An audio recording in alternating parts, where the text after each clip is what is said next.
Hello there and welcome to Pokemon Platinum. Now, some of you may be wondering where my white playthrough has gone, and to be honest, it's dead.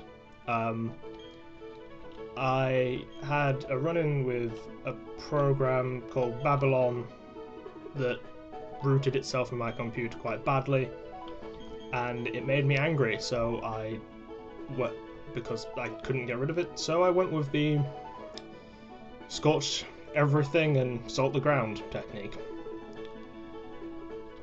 So instead of that, I'm going to do something a little simpler and just do a playthrough of Platinum with no special rules. And I should really pay attention to what I'm doing. The commentary will be live for this because editing is a drag. It's the typical Pokemon intro here. Tutorials and ting. Blah blah blah blah. This is Professor Rowan. He is this region's professor. He has some story use, unlike usual. You a boy or a girl? Oh,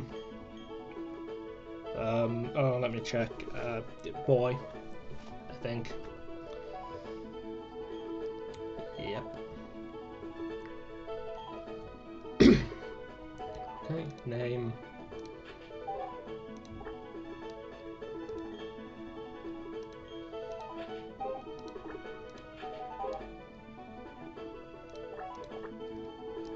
Is Scar. Yep. Okay, so you're Scar. A fine name that is. Yes, it is. Now this boy here, I believe he's your friend, blah blah blah. Sorry, the commentary is dreadful here, but this isn't very interesting. New name. We will call him Asshat. Except we won't, because it'll annoy me after 10 minutes. Call him Basil.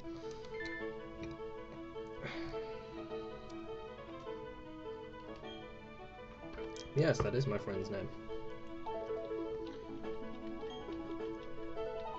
This first episode probably won't be terribly gripping or interesting, and not much will really happen because,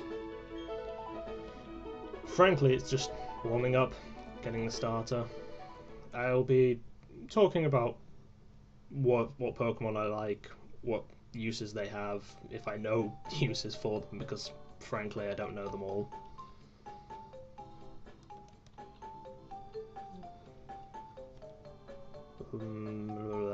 Boring. That concludes our special program. Let's ask Professor Rowan. In Diamond and Pearl, that was a program about the Red Gyarados. And here's Basil. Come to interrupt me when I was about to say something kind of significant. Did you just see the TV? Sure you did. Basil, Barry, whatever you want to call him, he's kind of annoying. He's an uppity little bitch. He's very excitable and he runs around a lot and he's tedious. Very tedious. Fucking ADD. Seriously, ADHD. All the way to the bank, this guy. If you're late, I'm finding you 10 million Pokédolls. Well, that's interesting, because I don't know if the money limit was up by Platinum. Anyway, I'm not going to highlight differences with Diamond and Pearl because this game's been out for a while and you can find that explained much better elsewhere, because I don't remember much of Diamond and Pearl, and as far as I'm concerned, Platinum was a fix for Diamond and Pearl by letting you actually use a lot of the Gen 4 Pokemon rather than making you wait till after the game. This is your mum. Don't go into the tall grass, wild Pokemon might attack you. Be okay if you had your Pokemon, but you don't, so how do people, without, like, if you're a trader and you have to go from town to town and you don't have Pokemon, how the hell do you do it if you can't go in the grass? It puzzles me. Apply logic to Pokemon and it's interesting. Off to see Professor Rowan. Come quickly. This is slightly different once again. In Diamond and Pearl you went to the lake, if I recall correctly. And there was a whole thing there. But here, no, we'll see how it goes. I'll highlight what differences I can remember, but if I don't notice the difference, hey, I don't care. So I'll mostly be talking about what I like in the game and what Pokemon I like and why, and making stupid jokes because it's live and I don't have time to really think about what I'm going to say.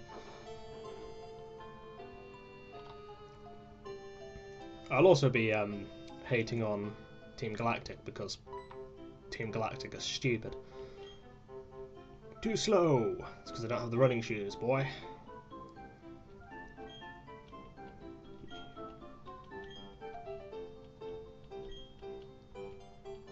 His idea is a foolish one. What if he ran into there and a legendary bird attacked him? It would eat him. That would be a blessing, frankly. And he clearly doesn't know much because running increases the encounter rate. It would be much better if you just had repels. Ah, here's our friend Professor Rowan, come to bollock Basil. You two don't seem to have any Pokemon between you. Then what is the meaning of going into the tall grass? Professor, blah blah blah. This old guy, it's Professor Rowan, isn't it? Oh shit. He has his own theme music and a unique sprite, can't you tell that he's important? God, anyone with their own theme music and a unique sprite must be important. What to do? The world would surely change if they were to meet Pokemon. Oh, their world, not the world. You truly love Pokemon, do you? Yes, blah blah blah.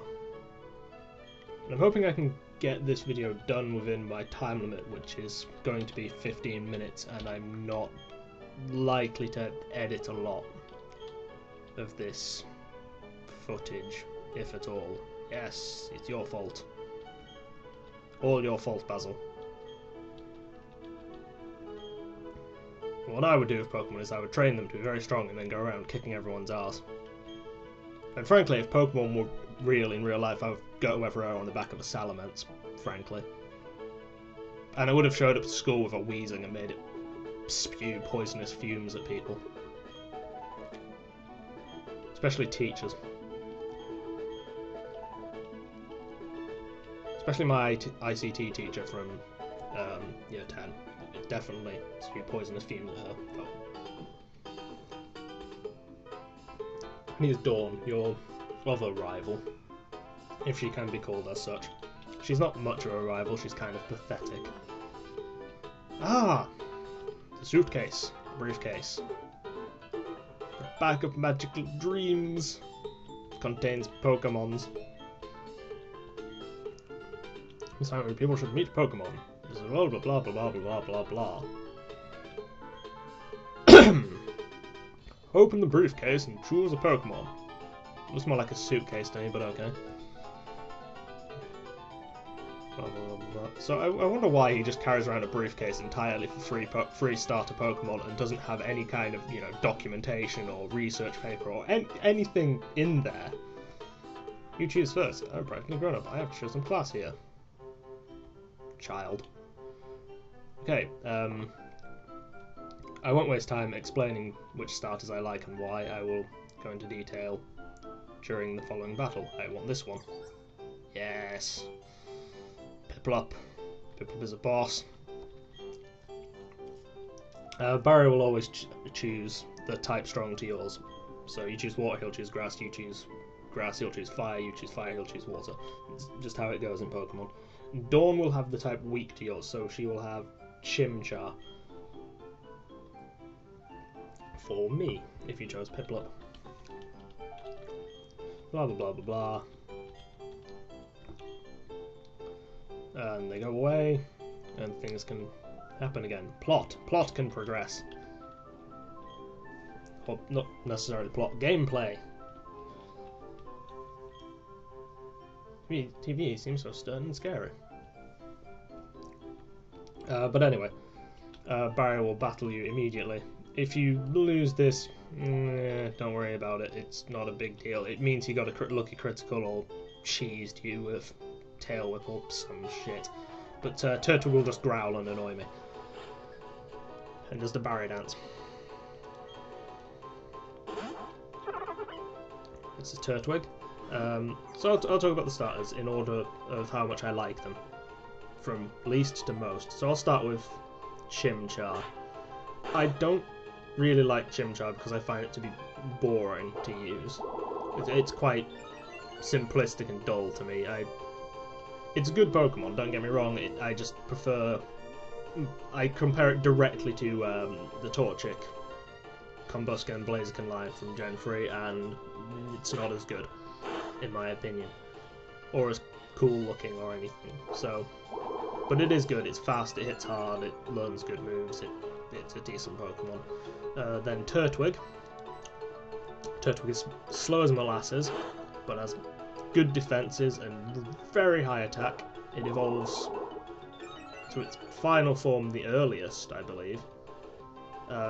At which point it will learn Earthquake at level 32, and it learns fantastic moves: Earthquake, Crunch, Wood Hammer, etc., etc. It learns fantastic moves, and it's very well equipped to deal with most things. It's very, very solid Pokemon. From the bat, it will be brilliant. Its first attacking move, I believe, is Razor Leaf, and it will be brilliant from there on. It knows Withdraw, which is annoying. Just keep pounding and tackling or scratching or whatever, and you will eventually win this fight. It's not difficult. And Piplup. Piplup becomes a Water Steel type, and that's why I like it, because it becomes a giant steel penguin. Its speed is manageable, its defenses are very good, its special attack, I believe, is very good, its physical attack a bit lacking but usable. Piplup is very good all round. The only difficulty with Piplup is you have to wait to get it good. It's not good as great as a Piplup, it's not great as a Prinplup, but as an Empoleon it is fantastic. Even if you will have to invest time in TMs. For example, I recommend Surf, Brine, Flash Cannon for moves, and Drill Peck is another good option, and I really like Empoleon, primarily because it comes with a lot of resistances, and I like Steel types because of resistance, and I won! Woo! Woo! Take that, Turtwig. But yeah, boring battle, just wail on it. Hit it until it is dead. And you should gain a level. Comme ça. Pretty good special attack. Good. Gain a level and a half. Anyway, yeah, I rate Piplup. Most people won't, but I do. If you are patient, Piplup is amazing. If you are not, bite me. Go and use Piplup. Piplup is awesome. And another point for Piplup's favour. It's freaking adorable. I mean, look at it. I'll show you it when I can. Except it'll be on the bottom screen, so I can't really. You and Basil are lucky to have met Professor Rowan. Imagine if you didn't. I wouldn't like to think what the wild Pokemon might have done to you. Well, they're Starly and Bidoof. Surely you can just swat a Starly away and just kick a Bidoof in the face. It's a Bidoof. It's like a foot tall. It's level 3. All it knows is tackle. Kick it. Kick it in the head.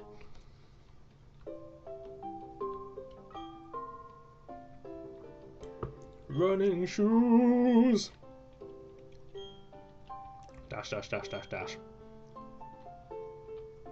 Anyway, we will call it an end for part 1 here. We'll save. Yes.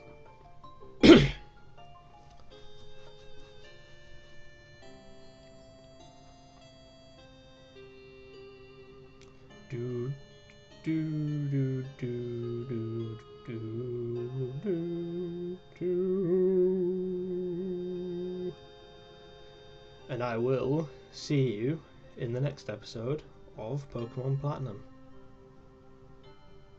If it ever finishes saving, so I can, sign off. Come on! Hurry! Hurry and finish! Bah.